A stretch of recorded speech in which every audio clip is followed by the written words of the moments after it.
O ser humano, ele é, vamos dizer assim, programado, né, intelectualmente para identificar aí causa e efeito, né, nos fenômenos sociais e nesse tipo de tragédia. E o impulso natural realmente é culpar as armas pela conduta das pessoas armadas.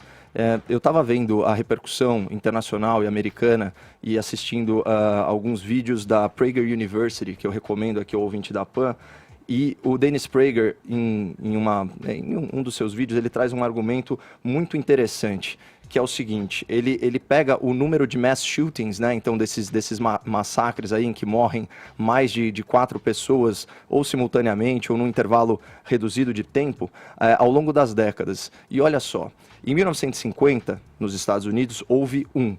Na década de 60, 6. Na década de 70, 13.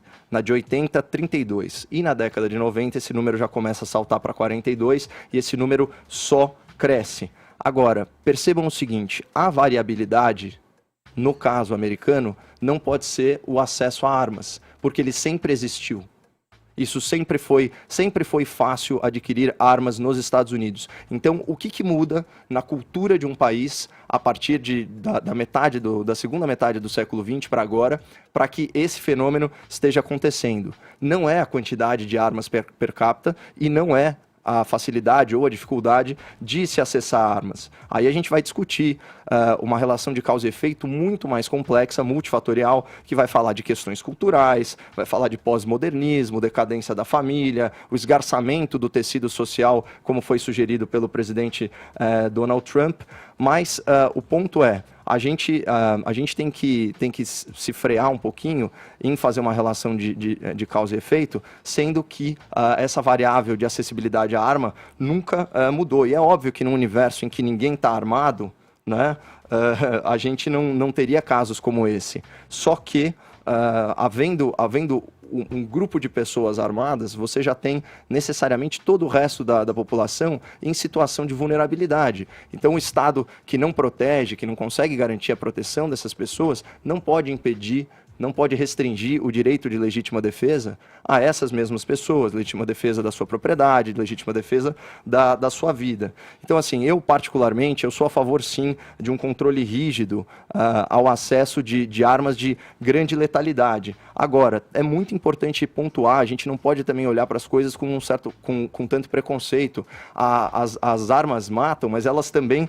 protegem, elas também impedem a violência, elas fazem cessar os ataques, né? E o normal são pessoas, principalmente os cidadãos de bem, se armarem não para utilizar a arma. Pelo contrário, você se arma na esperança de que você nunca precise utilizar esse recurso. Isso funciona desde para indivíduos e também funciona para estados soberanos com os seus exércitos. Você tem uma força militar forte torcendo para nunca ter que usá-la em guerra. E é mais ou menos o mesmo princípio. Então, acho que a gente tem que se acalmar e, antes de sair restringindo um direito, que inclusive é um direito fundamental da legítima defesa, a toda uma população, por causa de casos excepcionais, tentar entender o que realmente está por trás desses acontecimentos trágicos.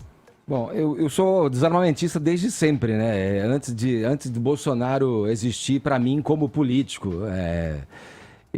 Agora mais ainda, né? Frente a essa situação que a gente vive, de discursos odientos, de pessoas polarizadas, de um ódio exacerbado nas relações humanas e muito alimentado por todas essas questões que a gente vem tratando no Morning Show desde o início, quando falávamos lá do que geram essas fake news, de que tipo de relação, de que tipo de ambiente o governo de turno procura propagar para seguir ali, não se sabe ainda bem se por uma estratégia orientada ou por uma inabilidade mesmo, frente ao que tem à mão, mas o fato é que eu desafiaria, né, se tiver um referendo novo para as pessoas poderem votar o que escolheriam ter, eu acho que isso seria negado mesmo pela vontade da população.